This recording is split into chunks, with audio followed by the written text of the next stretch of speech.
Hello, everyone, and welcome to Spinal Cord and Spinal Nerves. All right, so we're going to be looking at a lot of different types of images of the spinal cord. It's hard to find one picture that shows everything, so we'll look at a few different types.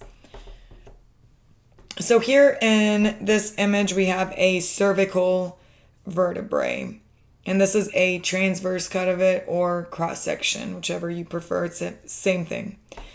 You can see the spinal cord right there in the center.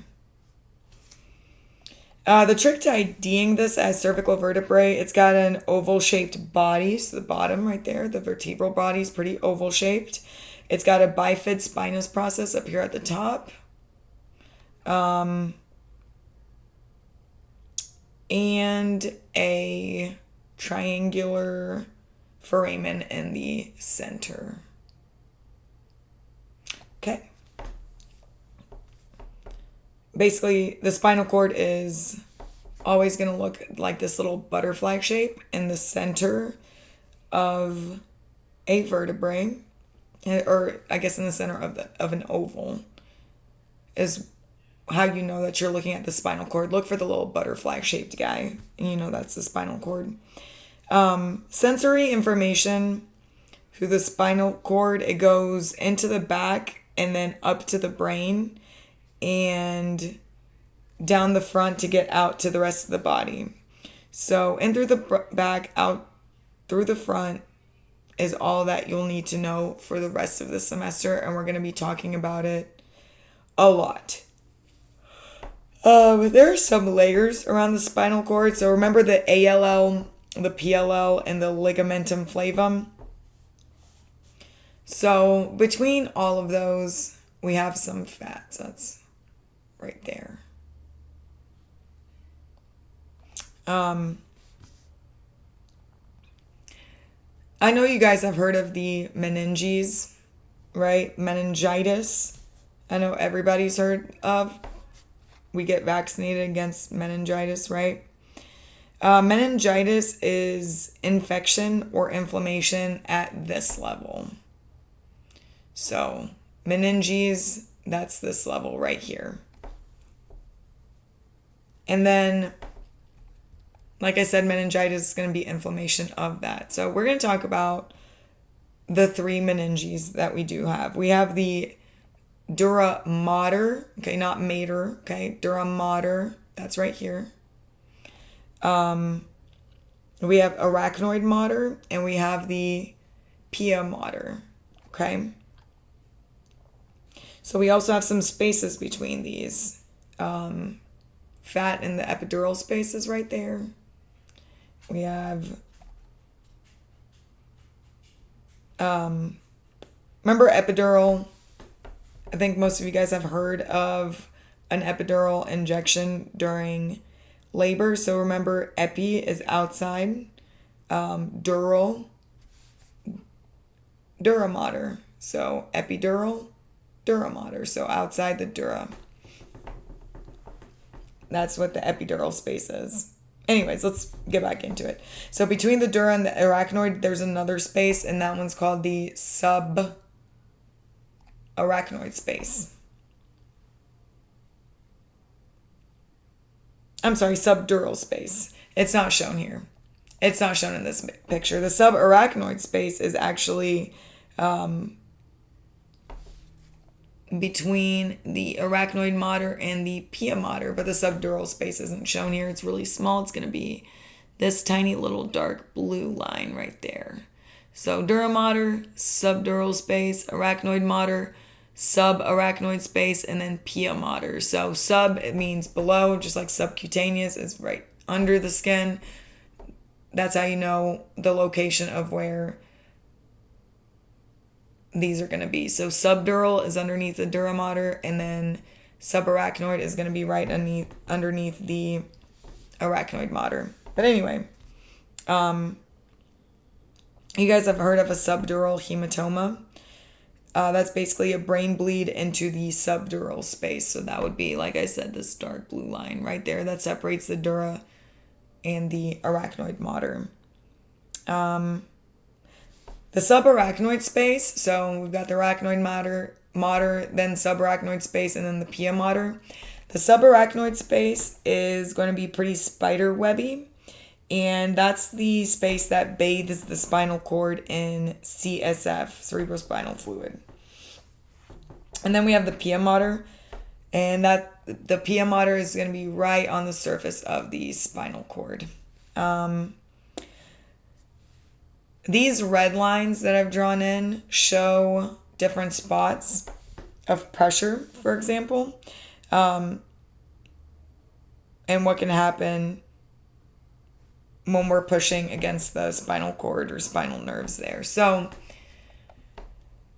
right here, this spot, if the ligamentum flavum is overgrown, it can push on the fat in the epidural space, which can then push on the meninges, and then that can push on the spinal cord.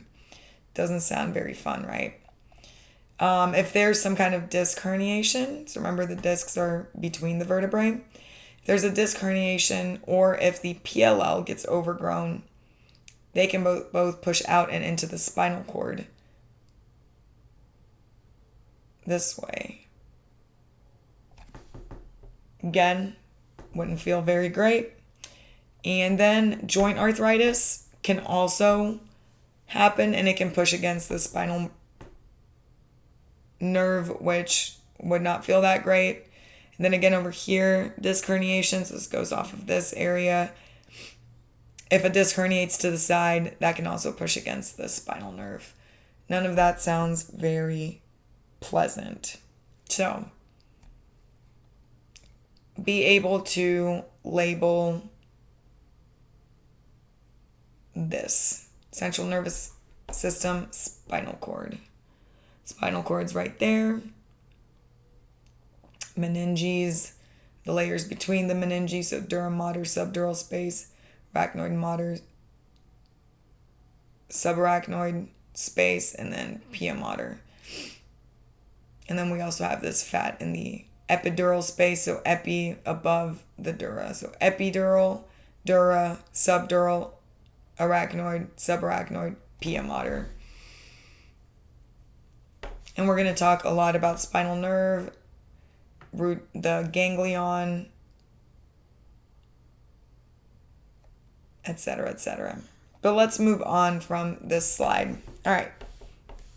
So this is a picture of the spinal cord. This is a picture of the brain. I wanted to show you both. So we have white matter and gray matter in the spinal cord, and I think everybody knows about white matter and gray matter in the brain, but we're going to discuss that at length later. We're going to talk about this mostly now.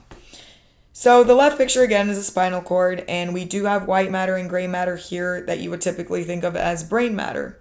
So what is white matter made of? So fat is white, myelin is made of fat, and myelin is white. So white matter is made up of myelinated axons, a lot of them. And we talked about these in the previous lecture. So you should be pretty familiar with what myelin is, what axons are, etc., etc.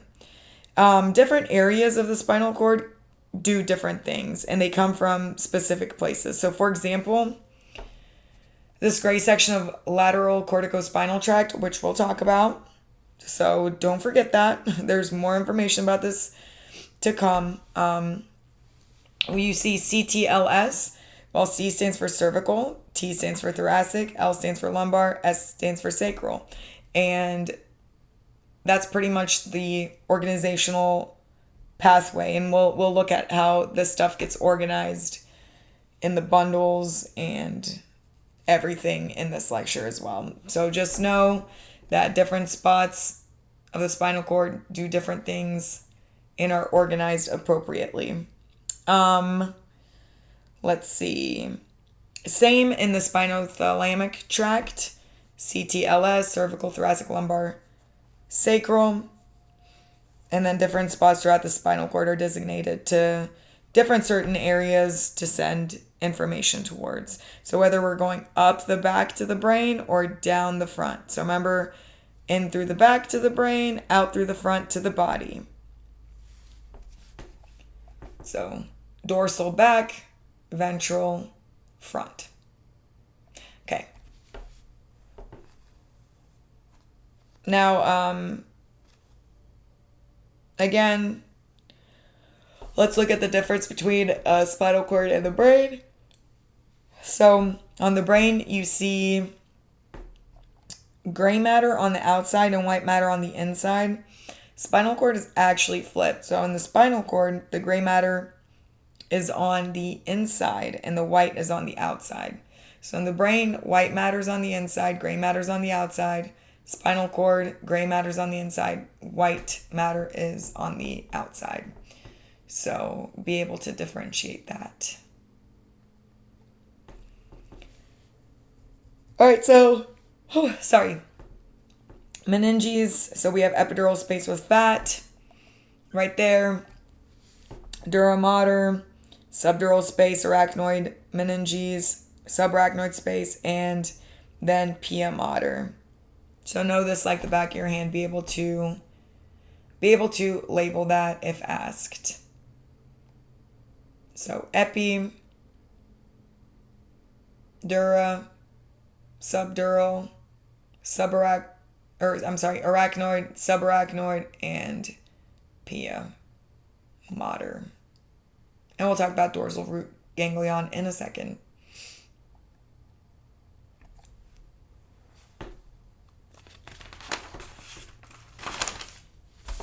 Okay, so remember, central nervous system is brain and spinal cord. Peripheral nervous system is cranial nerves and spinal nerves. Okay, so now we're talking peripheral nervous system, spinal cord. So we're talking spinal nerves, right? If we're talking peripheral. Spinal cord is central nervous system. Spinal nerves are peripheral nervous system. So let's look at it. On the left side, you see a cadaver of a spinal cord. And that's what it actually looks like. You can see all the nerves coming off of it on the sides. So right there. And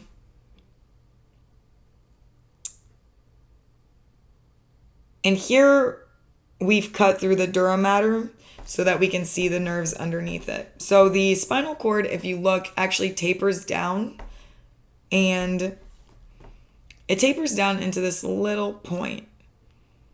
Okay, so that this area actually does have a name, and then you need to know the name. Okay, so around the L2 vertebrae is where it tapers down. And that's basically when the spinal cord stops being a solid mass or a solid chunk. And that's where it goes out into all of these different strings, right? This spot is called the cauda equina. So cauda equina, Cauda space Equina. Horse's tail is actually what that means. And it's aptly named, right? Because you can see how it branches out towards the bottom at the sacrum, and you can see how it kind of looks like a horse's tail. But be able to label that and know its name is cauda equina.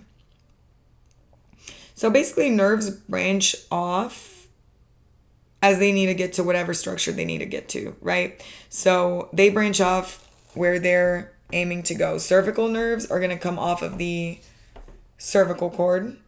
Thoracic nerves are going to come off the thoracic cord, lumbar off the lumbar, sacral off the sacral. So notice in this picture, coccygeal is down here at the bottom. So remember, coccygeal is just how we refer to it when we talk about the coccyx. And notice there aren't any nerves coming off of it. So there are actually no coccygeal nerves. There are nerves that come from the sacrum to do what's necessary, but none that actually come off of the coccyx. And that list shows where the nerves in the sections go. And we'll talk about these again in a second.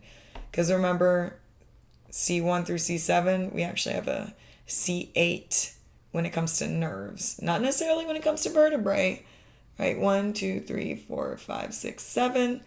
But we do have a C8 when it comes to nerves. 1, 2, 3, 4, 5, 6, 7, 8. Talk about that in a second. All right, so this is a cross-section, spinal cord cross-section. A previous professor actually drew this, and we're going to use it to learn. So the back of the spinal cord, so try and follow along. Back of the spinal cord is dorsal. So remember dorsal fins on fish? Those are the fins on the back of a fish. So dorsal anything is going to be the back. Ventral is actually, if you think of ventral fins on a fish, it means belly side. So ventral of the spinal cord is the belly side or the front. Okay, so dorsal is the back, ventral is the front. On the right side here, we have the exterior structures that are labeled. And on the left side, we have the interior structures that are labeled. So we're going to start on the exterior first. So we're going into the dorsal part of the spinal cord. So there's a dorsal ramus. So we call it a ramus singular. We call them rami plural. Okay, rami plural, R-A-M-I, ramus singular. You're gonna see both in this lecture, so don't let that confuse you. Ramus is just one. Rami are several. So anyway, we're going into the dorsal part of the spinal cord, and there's a dorsal ramus and a ventral ramus. So notice the two different colors of nerves. They're lightly colored, blue and red. Blue is sensory going in, red is motor coming out. So remember, sensory have to go in. So spinal cord, brain, and then brain tells what motion needs to happen. So red is going to be that motor coming out, that motor movement. So blue is sensory going in, red is motor coming out. So when we look at a ramus, there are both sensory and motor on the dorsal and ventral ramus. Well, the spinal nerves, they split. So half come from the back and the other half come from the front. The dorsal ramus and the ventral ramus, they join together and form a spinal nerve. So one spinal sensory nerve, and that travels up through the dorsal root, through the dorsal root ganglion, that holds a bunch of cell bodies or somas. So this picture shows one, but there are actually bundles of nerves coming through here. So that's this little bump. That's what that's supposed to signify, all the cell bodies.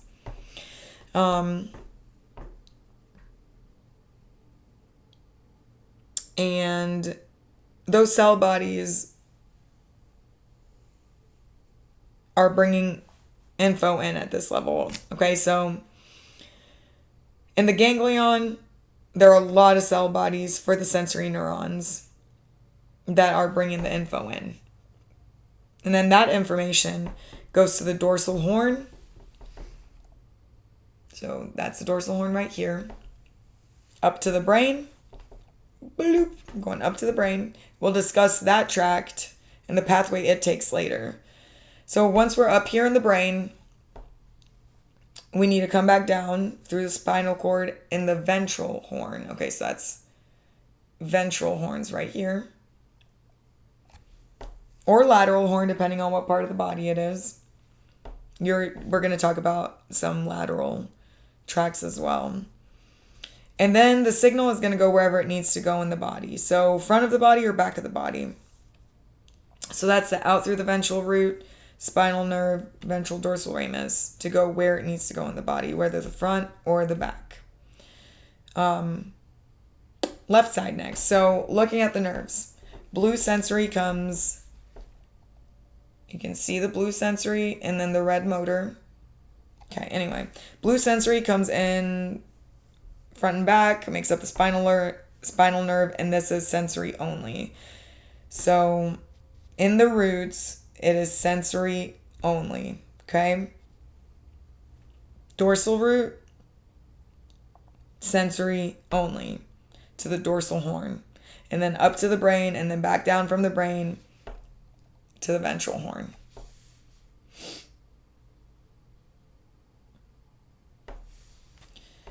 And then once it's there, it goes through the motor neuron, out through the ventral root, and then through the spinal nerve, front of the body ramus, back of the body ramus. So ventral ramus, dorsal ramus. And through the back, out through the front. Things that are sensory or motor only, know those, okay? Dorsal root is going to be sensory only. Ventral root is going to be motor only. So if something's going through the dorsal root, you know it's going to be sensory only. If it's going through the ventral root, you know it's going to be motor only. Well, the spinal nerve is both, okay? The rami are both. Spinal nerve is both sensory and motor. Rami is both sensory and motor. Dorsal root is sensory only. Ventral root is motor only. So this is basically like a highway of information going in and out with a one-way street in and a one-way street out, where till we get to the rami, where they are both north and southbound versus only north and only south. So that's a lot of information. All right, so back to spinal nerves. We have 31 pairs. Pairs, one comes from each side. So one comes out the left side and the right side at each level. And so they are pairs of spinal nerves. So we have 8 pairs of spinal nerves in the cervical. 12 pairs thoracic, 5 pairs lumbar, 5 pairs sacral, and only 1 pair in the coccygeal. But remember, coccygeal doesn't actually have nerves coming off of it, technically. It just kind of stops there. So exit IVF below the same number vertebrae. What does that mean? So IVF is the intervertebral foramen. Remember that hole in the vertebrae? That's what the IVF is. That's what it's there for. It's for the nerves, basically. Nerve organization, spinal cord, all of that good stuff. That's what goes into the hole in the vertebrae and we just saw that in a previous slide. Anyway, back on track. So we have 8 pairs of nerves in the cervical. Remember, cervical vertebrae, C1 through C7. Let's look at that. So over here, we have C1 through C7 vertebrae, right? But we see that we have a C8 nerve. So what do we mean by C8? Don't we mean T1 vertebrae? So C1 through C7 are all named for the vertebrae that are sitting below them.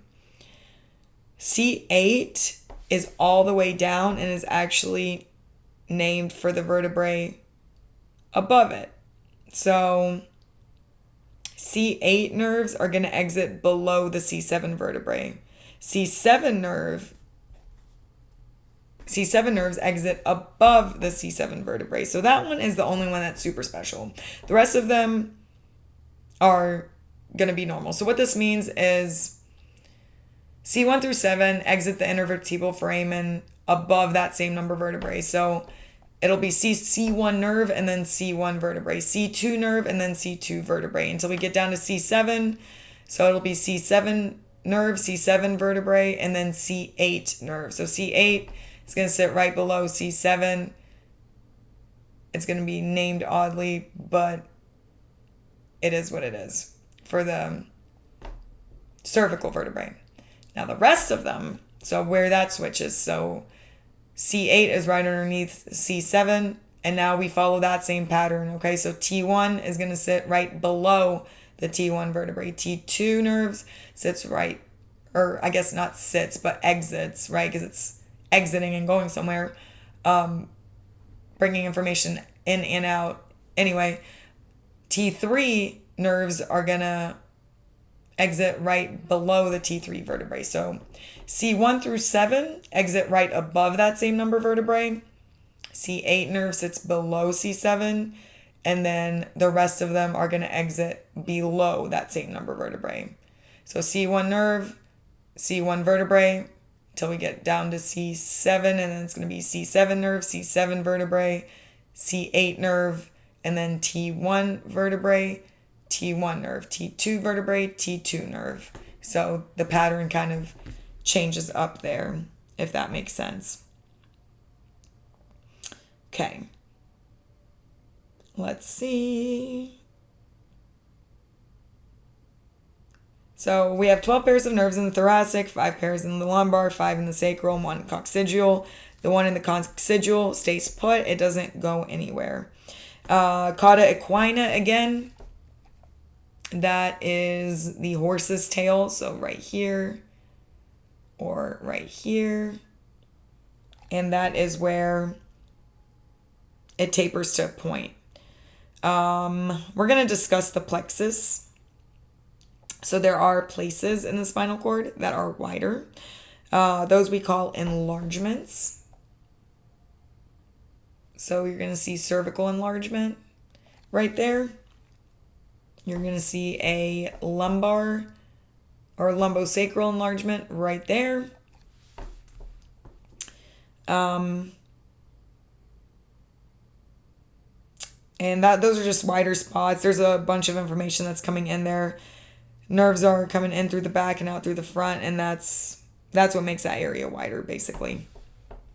And that's all I want to talk about in this slide.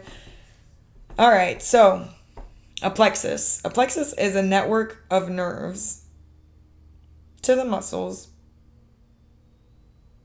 Or I'm sorry, a cervical plexus. So cervical plexus is going to... Anytime you see plexus, it refers to network. Cervical plexus is going to be referring to the network of nerves that go to the muscles of the shoulder and the neck. We have networks of nerves to serve as backups so that we're not depending on one single nerve. Because what would happen if that one single nerve got demolished and there were no backups? So think about it. What would happen? I'm not going to answer it. I'm just going to let you guys stew. If there was just one nerve doing one job and that one nerve got pinched, what do you think would happen? Nothing good. So speaking of nerves getting pinched, it's very, very common for the C5 nerve to get pinched. That's where you do a lot of pivoting.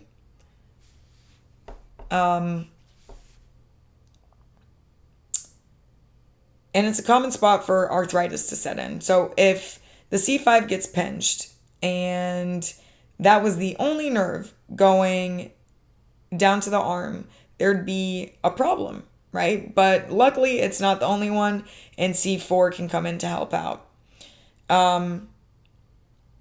We do have some named nerves. So named nerves, nerves with names. And named nerves are made up of certain nerve roots. The main one for the cervical plexus is the phrenic nerve. So that's from C3 to C5 and goes to the diaphragm. So the diaphragm, remember, it helps you breathe. It's that muscle.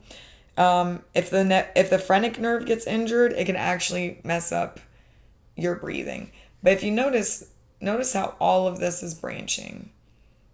We're going to be looking at a few of these. So I just really want you to pay attention and see all of these branching. And like I just said, if C5 gets pinched and that were the only nerve, we'd have a lot of problems, but luckily we have branches of other nerves that can come in and help out should one have a problem. Okay, so I color-coded these to match this figure right here with radial, median, musculocutaneous, and ulnar nerves to show where they go. I don't have one for axillary, but I didn't want axillary to be left out. Anyways, moving on to brachial plexus. So these are the lower cervical nerves, and they go down your arm. So if you look at this one, this figure right here, we're going to start with the axillary nerve. So axillary is blue and red only. That one's right there. And so this is the sensory feeling to the upper arm, and it's going to be motor to the deltoid. And remember, the deltoid muscle is that muscle cap that's over your shoulder. Here, sorry, C5 and C6 blend together. So if something happens and you pinch a C5 or C6 nerve, this can actually mess up your deltoid muscle or sensations to your upper arm. So axillary nerve is sensory to upper arm and motor to deltoid. Okay, radial nerve. So if you look up here, radial nerve has a bunch of colors. So radial nerve is involved in a lot. It has pieces of all 5 nerves in it. It's sensory to the posterior lateral arm. So if you look at the color coding, that's that red section. It's like the back outside of the arm, the back of the hand. The muscles, so motor, that'd be affected are the elbow and wrist extensors.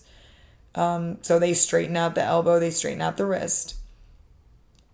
Those that have a radial nerve get damaged. Their wrists and elbows get flexed up or curled up, and they get stuck that way because the extensors to extend and straighten it out aren't working anymore. Let's see. Median, so median nerve, yellow, right there. Median nerve also has a bunch of nerves associated with it.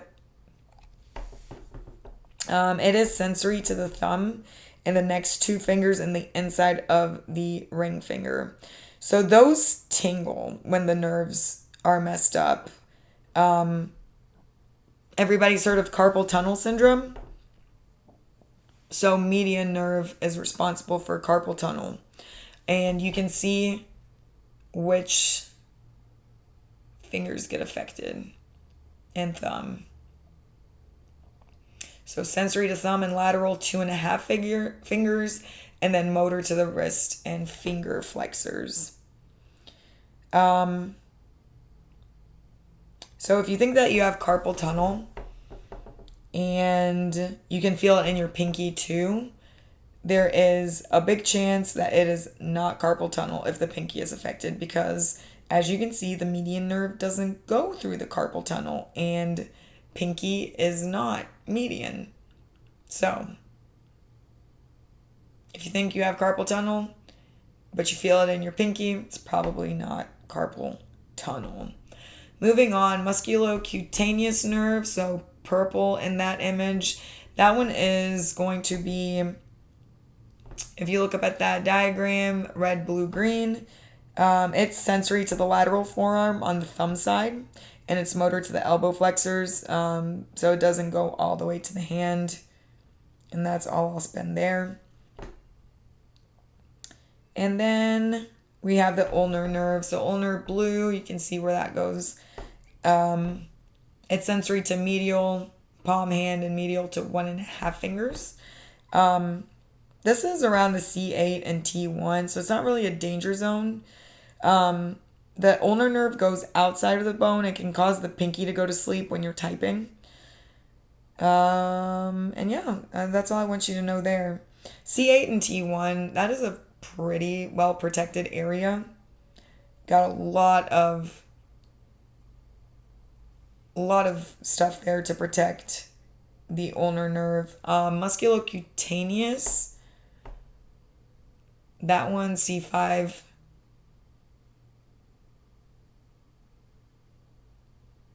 Let's see. Axillary, C7. Well, let me just go through some examples here.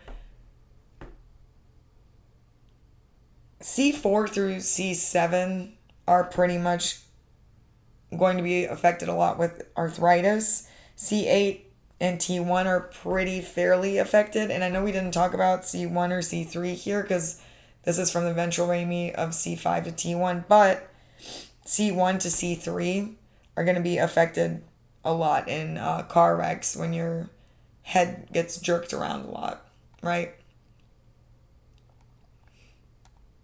So that's more here. Okay. Anyways, let's move on. Lumbar plexus. So this goes from the ventral rami of the L1 to the L4. Remember, sensory goes in and up to the brain. Motor comes out of the ventral root through the spinal nerve. And then you can go out the back through the dorsal ramus or out the front through the ventral ramus. So here we're coming through the front rami of L1 through L4. And that creates the femoral nerve. The femoral nerve is going to be sensory to the anteromedial and medial thigh, calf, foot. So the inside and front of the thigh, calf, and foot. If something's going on here, the sensations that you'll feel are going to be a numbing, prickly, tingly feeling. And it'll be motor to the hip. Let's see. So it's going to be motor to the hip flexors and the knee extensors. So if there was a problem with the femoral nerve, if it wasn't working right, you would not be very strong in flexing or bending your hip, like when you're taking a seat or squatting. And then if your knee's bent, you're not going to be really strong at straining it back out if the femoral nerve had some sort of issue. So basically, your hip would stay straight and your knee would stay bent with a problem in the femoral nerve. Sacral plexus, L4 through S4. Almost all of the lumbar and most of the sacral nerves here. The big one here is going to be the sciatic nerve. And I know most of you have heard of the sciatic nerve. Well, these L4, if you look at this picture, L4 through S3, dorsal divisions, ventral divisions all come in and form a sciatic nerve. So the dorsal ventral rami come together to form the sciatic nerve. Before we learned that dorsals go to the back and ventral nerves go to the front, with a sciatic nerve, they're all coming together. They combine, they run together right down the back of the femur. And then from there, a lot of branching as with any other nerve. The sciatic nerve is motor to the hip extensors and knee flexors. So it's the opposite of what we just said. So with femoral nerves, if you're experiencing issues, you're going to not easily straighten the hip back out. When you're going from a standing position, you're going to feel like your hip is going to curl back up. You don't hold any strength there. What motor to knee flexors means is that if you go to bend your knee and put weight on a leg, like if you're going upstairs, people with sciatic nerve issues feel like their leg would just give out because they can't hold that hip extension or that knee flexion. Once we get to the knee, the femoral nerve actually splits to the common fibular nerve and tibial nerve. And I forgot to talk about that, but that was in this slide here. So femoral nerve here. And then sciatic nerve comes down. And once we get to the knee, the sciatic nerve splits to the tibial nerve and the fibular nerve. So sciatic nerve, I think I said femoral nerve, my apologies, sciatic nerve. The sciatic nerve splits into the common fibular and the tibial nerve.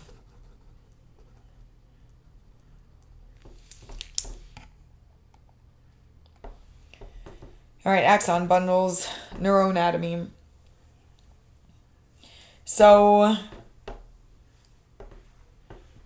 to give a real life example of what to think of when we're talking axon bundles, think of when you're setting up a computer or a TV and you're organizing all the cords into bundles. That's going to be a lot more aesthetically pleasing. It's going to be neater. It's going to be organized. It's not going to look like a bunch of wadded up Christmas lights because nobody likes to see that. Well, your nerves are going to do the same thing organizationally.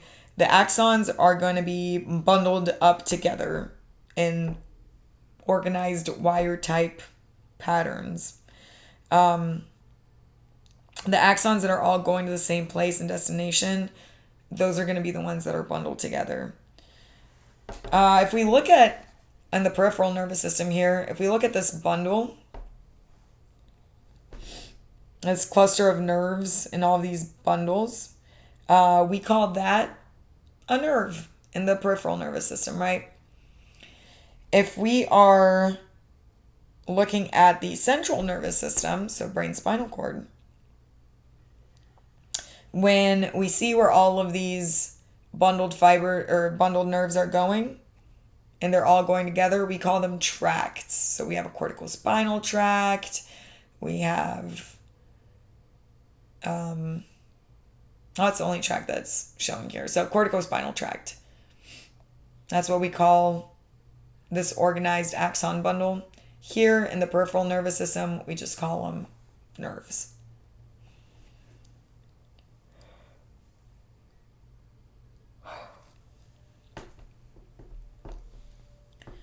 So remember the dorsal root ganglion and how I said it was a bundle of cell bodies? In the peripheral nervous system, we have ganglia, so a bunch of neuron cell bodies. In the central nervous system, they are actually called nuclei, which gets a little bit confusing. And please don't confuse these with the nuclei of cells. It's just bad naming on whoever named these eons ago. Just know that they are, when we're talking brain, when we're talking central nervous system, nuclei are bundles of cell bodies in the brain spinal cord, the CNS. In the peripheral nervous system, they're called ganglia. Ganglia are in gray matter, and nuclei are in gray matter. So both of these are in gray matter in the PNS and in the CNS. If you see white matter, we're talking myelinated axons, and those are going to be in white matter. But ganglia are going to be in gray matter, nuclei are going to be in gray matter. Tracts are going to be in white matter. So myelinated axons or nerves are white matter in the PNS. Ganglia is gray matter. The CNS, tracts are white matter, so bundles of those axons, and then nuclei are gray matter. So I've said this 100 times, so you make sure that you know it. I think that's all I want you to know here. All right, ganglia versus nuclei. So ganglia occurs in the peripheral nervous system and refers to these structures that contain a bunch of cell bodies. Again, it occurs in the peripheral nervous system. Those nerves form the plexuses that we just went over. Those networks grouped together. They're tied together, especially if they are tied together if they perform the same function and are going to the same area, the same place. Example is dorsal root ganglia, autonomic ganglion, and cranial nerve ganglia, just for example. Nuclei refer to the structures that have a bunch of cell bodies of the central nervous system. Again, they occur in the central nervous system, and it's in the gray matter of the brain. And there are several examples here, but the one I want you to highlight is the substantia nigra. So this one. We will talk about that again. Not in this lecture, but in an upcoming one. So let's talk tracts. I'm going to introduce this and what you need to know, but please understand this only scratches the surface. That we're just learning the basics here, okay? This is going to be a class in and of itself. So again, tracts are in the central nervous system, right? The brain and the spinal cord. If we see tracts, we know that we're talking central nervous system. Tracts are made up of axons with similar destinations and functions. Tracts are in the central nervous system. So we start on one side of the spinal cord and usually end up on the other side. This means they go up and cross over to the opposite side of the brain. So if someone has a stroke on the right side of the brain, it's going to affect the left side of their body. This is called decussation, and we'll talk about that more later. Here, tracts are usually made up of 2 to 3 neurons end to end. Neuron's going to pick up sensory info. It's going to go into the spinal cord. It's going to go upwards. It's going to connect to the next neuron. It's going to go upwards until it gets to the brain. So 2 or 3 connections end to end until it reaches its destination, which is the brain. They have reflection. So from the left side of the body, going up, crossing over, going up, and from the right side, coming in, going up and crossing over, same level. It's going to be a mirror image. Okay, so both sides of the body are going to have a reflection mirror image tracks. And we do have pictures of this coming up. All right, so ascending tracks. Again, like what I just said, 2 or 3 neurons. The first neurons, dendrites, are going to pick up the sensations, the information. Cell bodies are in the DRG, the dorsal root ganglion. And then the axon is going to go to the second neuron. Here, the dendrites are going to pick up sensations from the first neuron. Cell bodies are in the dorsal horn of the spinal cord. And the axon goes to the thalamus, which is part of the brain. Just know that it goes to the thalamus of the brain. We'll talk about what that does and other parts of the brain in an upcoming lecture.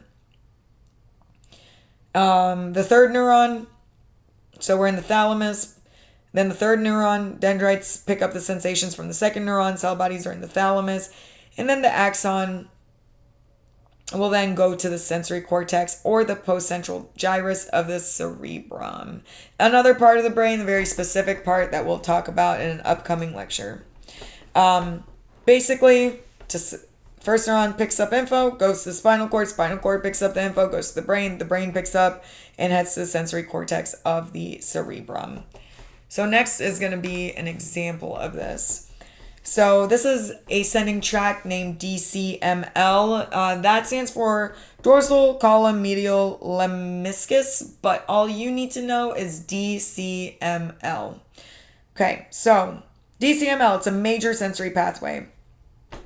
So carries sensory information, enters the spinal cord on the side of the sensation, ascends to the medulla oblongata, crosses over to the other side, ascends to the thalamus to postcentral gyrus. Okay, so what I want you to know here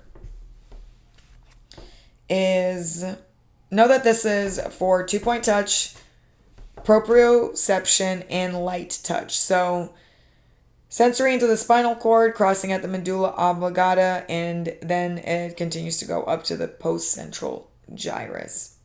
Let's talk about what 2-point touch, let's talk about what these different sensory information that the DCML is carrying are referring to. So 2-point touch. Think about when you open and close tweezers. You can feel 2 different points. That's called 2-point touch, or you'll also see it be called 2-point discrimination because you're able to discern 2 different points of contact on the skin. You can discern one point from another. So you take an open pair of tweezers, you stick the ends onto your skin, and you should feel 2 different points. People with issues in the DCML only feel 1 point. And this is an important test because it kind of helps discern, if we're trying to figure out what's going on, a 2-point touch is going to point us in the right direction. Maybe there's an issue with the DCML ascending tract. Okay? So that's what 2-point touch is. Know that that's associated with ascending tract DCML. Proprioception, that's the body's ability to sense its position in space and its ability to control its movements without having to consciously look to see what we're doing. So if you close your eyes and someone bends your finger, you understand what's happening. You don't have to look and see what's happening. This also has to do a little bit with balance. As folks get older, this becomes a lot harder. They don't realize, that they are starting to lean sideways and then all of a sudden they're on the ground. Things like that. So proprioception, body's ability to sense its position in space and control its movements without consciously looking. And then light touch, it's exactly what it sounds like. You're supposed to be able to feel if someone touches like one of your arm hairs or if a fly lands on you, right? That's the type of light touch that the DCML is carrying. This is the type of sensory information. So know that and be able to connect it to the DCML. 2-point touch or 2-point discrimination, same thing. Proprioception and light touch. Okay. Next one, ascending tract, lateral spinothalamic. Okay, so if you did not know that this was ascending, if you look at the name, just spinothalamic, starts at the spine, goes up to the thalamus. We know the thalamus is in the brain. We know the brain sits above the spine. Okay, so now you know that it's going upward. So always break down the name to keep it more, easier. Just make it easy on yourselves. But again, we're still on ascending, but now we're talking about the lateral spinothalamic. So, lateral tells you side, starts at spine, goes up to the thalamus. So here we're carrying sensory information, temperature, and pain. It enters the spinal cord on the side of the sensation, lateral side, crosses immediately from the dorsal horn, then ascends the lateral column to the thalamus, ascends from the thalamus to the postcentral gyrus. So this one is a temperature and pain receptor. And if you follow the chart, first order neurons, second order, and third order neurons, you can see how that pathway goes. So enters through the side, crosses immediately from the dorsal horn, then ascends lateral column to the thalamus. And then from the thalamus to the postcentral gyrus of the brain. Okay. Anterior spinothalamic tract is deep pressure sensors. We're about to talk about that. So anterior or ventral spinothalamic, same thing. Don't let that confuse you. Ventral, anterior, same thing. Spinothalamic tract. So this is crude touch and pressure. We're still ascending. Again, it's in the name. Spinothalamic, starts at spine, goes up to the thalamus, ascending, going up. Know that this one is a crude pressure sensor, so deep pressure. Think squeezing an arm. You can feel if somebody's squeezing your arm. That is what this one is carrying up the tract. And again, first order neurons in through the side. Ventral spinothalamic, so in through the side, crosses immediately, ascends in the ventral column, and thalamus to postcentral gyrus. Okay, descending tract, so downwards, coming back down. The brain has given us direction, and now we got to go back down and send that information onward. So 2 neurons are involved here, the upper motor neuron and the lower motor neuron. The upper is going to be the brain down to the ventral horn of the spinal cord. The lower is going to be the ventral horn of the spinal cord out to the muscle. Have you guys ever heard of upper motor lesions or lower motor upper motor neuron lesions or lower motor neuron lesions?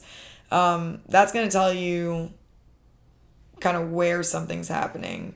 So if it's upper, it's going to be somewhere between the brain and spinal cord. Lower is going to be somewhere between the spinal cord and muscle.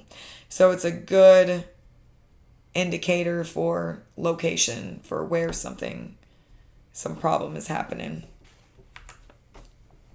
Direct descending tract, corticospinal. So cortex, that's brain, spinal. So if you break that down, brain first, spinal next.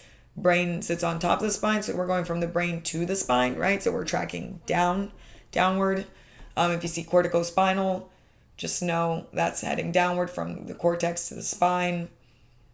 without having this information, you should be able to just figure it out from breaking that word apart.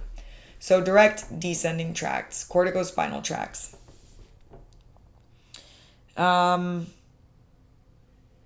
So limb and trunk movement is what this tract's known for. It controls limb movement for the opposite side of the body, but for the trunk, it's the same side. So remember, trunk is that chest rib cage area. If we had a right side brain lesion, that would impact our left limbs and the right side of our trunk. So it's a good diagnostic tool. It's a good diagnostic mechanism for doctors. Right side brain lesion, your left limbs are affected, the right side of your trunk is affected. Okay. Indirect descending tracts. They start in a different part of the brain than the corticospinal tracts. So we have 3 examples. We have the vestibulospinal tract. So from a vestibular nucleus, again, group of cell bodies in the CNS, the brain, that exit the ventral horn. So this one is for balance. Vestibulospinal is for balance. Remember that, know that, write that down. Rubrospinal, so rubro, you see R-U-B-R-O, no, that means red. That is from the red nucleus, that's the midbrain. That exits the ventral horn. And this one is for our flexor muscles. So bending your elbow, knee, hips. Know that. It is rubrospinal tract for flexor muscles. And then we have the tectospinal tract. So from the midbrain, it exits the ventral horn. This one's for coordinating your eye and head movement. So think about if you are watching a tennis match in real life and you're watching the ball go back and forth, back and forth. It's that neck movement and that eye movement. That's the tectospinal tract. It's the coordinating of eyes and head movement, back and forth, back and forth.